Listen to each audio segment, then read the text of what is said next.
Good night. Thanks, Sophie. Good evening and welcome to Look North.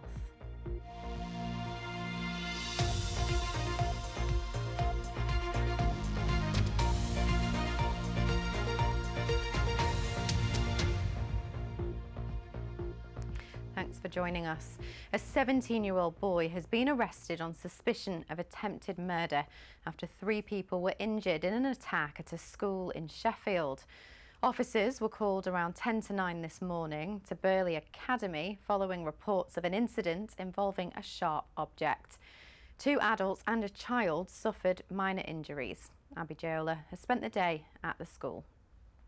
3 people were hurt this morning. This school is a secondary school. It has around 1,000 pupils aged 11 to 16, and the police were called at around 10 to 9 this morning. The 2 adults both suffered minor injuries, one from a sharp object which is believed to be broken glass. The child was assaulted and thankfully has no visible injuries, but I know this will have been a frightening ordeal for everyone involved. I just wanted to thank all of our students and staff who helped manage the situation this morning, and our staff who prioritise the safety and well-being of all of our students. I want to thank our students for their exemplary behaviour and all of the families and local community for their support. Parents told us they were receiving frantic messages from their children as events unfolded. She sent me a text message saying school's in lockdown and the lights had gone off, the doors were locked and she was hiding under a desk. Worried, scared, don't know what's happening. I just drove straight down here for now. Yeah. I wanted to get here quick. I was a bit overwhelmed, so I nearly climbed off the gates at one point, but yeah, spoke to the police and they showed me that, yeah, everything was okay. Obviously, as a parent, you can't help but panic unless you know for definite you've seen your child in person. Police say they will remain in the area for the next few days to reassure the community. They've also asked people not to speculate or post footage on social media while they continue their inquiries.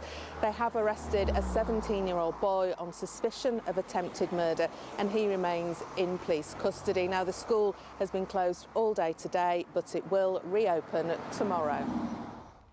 Abby Jaola reporting there. A woman from Yorkshire who lost her baby is campaigning for all pregnant women to be given routine sexual health checks. Yorkshire has the 3rd highest rate of sexually transmitted infections of any region in England. Lauren, not her real name, unknowingly contracted STIs, which she says came from her husband. Her baby was born alive at 18 weeks, but didn't survive. She says more testing is urgently needed. It will save babies' lives across the UK, and it will save women from having to feel the way that I do every day. I've lost my daughter, I've lost my marriage, and I've lost me. The father of a 15-year-old boy on trial for the murder of teenager Alfie Lewis has been given evidence at Leeds Crown Court. The defendant is accused of stabbing Alfie twice in Horsforth in November. He denies murder and says he didn't intend to kill or hurt him. Corinne Wheatley has been in court today. Today was the last day of witness evidence in this trial. The jury have heard from 17 witnesses now in total. The final to be called the defendant's father, who we can't name to avoid identifying his son. He was asked about the knife that was used to kill Alfie Lewis, the knife that his son admits he took from the kitchen drawer at home on the morning of the 7th of November last year. He was also asked about photos of his son that the jury has seen, one where the defendant is holding a knife taken on a family holiday last year. The boy's father said this was all to do with his son learning about the family's cultural heritage and that the knife was a model made by his brother, the defendant's uncle, who is a craftsman. Well, in their closing speech today, the prosecution said that photo, along with others, demonstrated more than a passing interest in knives. They also told the jury there were inconsistencies in the defendant's account of the stabbing. The barrister said, "We do not say this was a planned, deliberate killing, but that there were obvious elements of planning."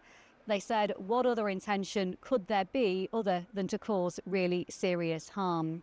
And as the prosecution demonstrated the movement of the knife that they say inflicted the fatal blow, members of Alfie's family, not for the first time during this trial, left the courtroom in tears.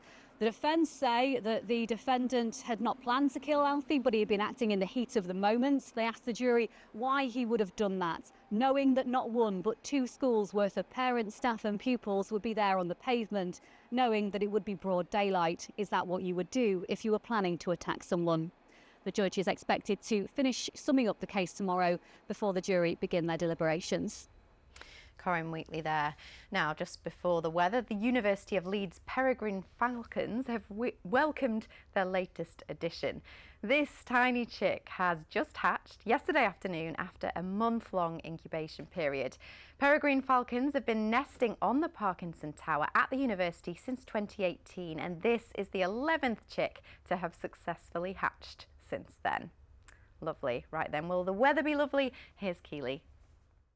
Hello there, good evening. The mild weather continues for most of us into tomorrow. Once again, it's going to be a grey, murky start to the day, but it should brighten up and there should be some spells of sunshine. Largely dry for most of us tomorrow, but into Friday, it does look more unsettled with showers or longer spells of rain into the weekend as well. So after some clear spells this evening, low cloud, mist and murk will extend westward once again overnight, and it looks like a mild night, temperatures down to around 9 or 10 degrees. So a grey start to the day for many of us tomorrow, but that low cloud will lift and the cloud will thin and break, and there should be some bright or sunny spells, even though at times I think there will still be quite a bit of cloud around. The risk of the odd shower, particularly in the south later in the day, and the odd one of these could be heavy and thundery. And temperatures once again will be highest inland, 17 or 18 degrees. We could keep quite a lot of cloud around this northeast corner and right along the coast here, temperatures struggling at around 12 degrees.